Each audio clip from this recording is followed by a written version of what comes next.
माँ तू हमारे साथ मुंबई चल। बाबा थे तब बात अलग थी, अब तो इधर गांव में अकेली कैसे रहेगी। बेटा पवन बोला। मैं सोच में पड़ गई। दिल का दौरा आने से पति की अचानक मृत्यु हो गई थी। मैंने बहुत कोशिश की खुद को समझाने की। 13वीं के बाद सब मेहमान चले गए। बेटा पवन और बहू मिताली दोनों इंजीनियर थे। बेटा और बहू के साथ रहने मत जाना, ऐसी मेरी एक सहेली ने कहा था, क्योंकि कमाने वाली बहू को बूढ़ी सास जरा से भी पसंद नहीं होती। तेरे वहाँ जाने से उनकी स्वतंत्रता में बाधा आएगी और वह तुझे ताना मार मार के तेरा जीना हराम कर देंगे। जाने दो। भाई जब जिंदा थे तब उन्होंने अपनी सारी प्रॉपर्टी अपने बेटे के नाम पर कर दी थी। ऐसी परिस्थिति में बेटा और बहू यह मकान बेच सकते हैं और घर के सब पैसे लेकर तुझे एक एक पैसों के लिए तरसाएंगे। बेटे और बहू के साथ जाने के अलावा मेरे पास दूसरा कोई विकल्प नहीं था। 65 साल की उम्र में मेरे घुटनों के दर्द की वजह से मुझे हमारा राशन दुकान चलाना भी आसान नहीं लग रहा था। 13वीं का पूरा खर्च बेटे ने उठाया, पर छोटे मोटे खर्च के लिए बेटे के सामने हाथ फैलाना मुझे पसंद नहीं था और हमने बचाए हुए थोड़े पैसे मुझसे खर्च हो गए थे। अब परिस्थिति ऐसी थी कि मेरे पास 50 रुपये भी नहीं थे और यह बातें सोचने में मैं पवन को कोई उत्तर नहीं दे सकी। इतने में मिताली बोली, माँ मुझे बताओ कि कौन सी साड़ी रखनी है, मैं आपकी बैग पैक कर रही हूँ। जब मिताली ने ऐसा कहा तब मैं उसे कुछ कह नहीं पाई, चुप रहकर उनके साथ मुंबई आई। पवन और मिताली या दोनों मेरा बहुत ख्याल रखते थे। हम सब साथ बैठकर खाना खाते थे।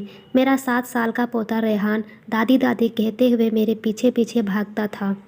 मैं कोई भी चीज़ मंगाती वह मुझे तुरंत ला कर देता था। ये सब देखकर मेरे मन को बहुत शांति मिलती थी। मैं सोचने लगे कि लोग बेवजह ही आजकल के लड़के और लड़कियों को बदनाम करते हैं और कहते हैं कि बूढ़े माँ बाप का सम्मान नहीं करते, उनकी देखभाल नहीं करते। खासकर बहू कमाने वाली होगी तो सास को ठोकरों पर रखेगी। लेकिन मैंने देखा कि ये सारी सिर्फ बातें थी। हर अंगुली की तरह हर बहू सेम नहीं होती। आज सब ने बाहर घूमने का प्लान बनाया था। हम सब मॉल में गए। उधर घूमते घूमते पवन और मिताली एक दुकान में कुछ खरीदने के लिए रुके। मैं और रेहान थोड़ा आगे गए। आइसक्रीम की दुकान देखते ही रेहान बोला, दादी मुझे आइसक्रीम खानी है। मेरे ऊपर जैसे बिजली ही गिरी, क्योंकि मेरे पास तो पैसे ही नहीं थे। दिन में कभी मुझे पैसों की ज़रूरत नहीं पड़ी, अभी क्या करें। मेरा उदास चेहरा देखकर रेहान वापस बोला, ले दो ना प्लीज़, माफ़ कर बेटा, मैं पर्स घर में भूल गई। मेरे ऐसे बोलते ही रेहान मेरी तरफ एक अलग नज़रों से देखने लगा।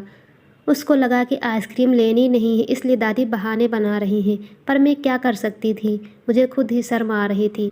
मैं कैसी दादी हूँ जो अपने पोते को आइसक्रीम भी नहीं ले दे सकती।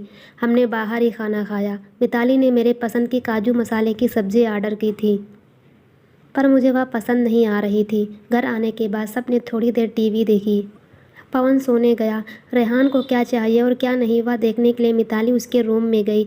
मैं भी मेरे रूम में सोने जा रही थी, तभी मुझे रेहान की आवाज़ सुनाई दी, मम्मी दादी बहुत कंजूस है, तू ऐसा क्यों बोल रहा है। हाँ मम्मी, हम जब मॉल में घूम रहे थे तब मैंने दादी से आइसक्रीम मांगी तो वह कहने लगे कि मेरी पर्स घर पर भूल गई हूँ। यह अच्छा है क्या मम्मी। कंजूस दादी। रेहान क्या है, दादी के बारे में ऐसे बोलने से पहले तुमने सोचा नहीं क्या। तेरी दादी इस वक्त कितनी दुखी है तू समझ नहीं सकता। दादी को कितना दुख है बेटा। दादी और दादाजी गांव साथ रहते थे, तभी अचानक दादाजी हम सबको हमेशा के लिए छोड़कर चले गए। जिस व्यक्ति के साथ हम 24 घंटे साथ रहते हैं, साथ उठना बैठना खाना पीना हम साथ करते हैं, हम सब अपना सुख दुख बांट लेते हैं, वही व्यक्ति जब अचानक हमको छोड़कर चला जाता है तो कितना दुख होता है तू अभी नहीं समझ सकता। सोच, अचानक तेरे मम्मी पापा तेरे से बहुत दूर गए, इतनी दूर गए कि वह कभी वापस नहीं आए, तब तुझे बुरा नहीं लगेगा क्या। नहीं मम्मी, मैं तुम दोनों के बिना नहीं रह सकता, रेहान बोला। बेटा फिर सोच, दादाजी के बिना तेरी दादी कैसे रहती होंगी। ऐसी परिस्थिति में अपना पर्स घर पर भूल गई होंगी। तूने उनको कंजूस कहा, उनका प्यार तुझे नहीं दिखा क्या। जब भी तुझे स्कूल से आने में 5 या 10 मिनट लेट हो जाता है तब वह बालकनी में खड़ी रहकर तेरी राह देखती है। उनके घुटने दर्द करते हैं तभी भी।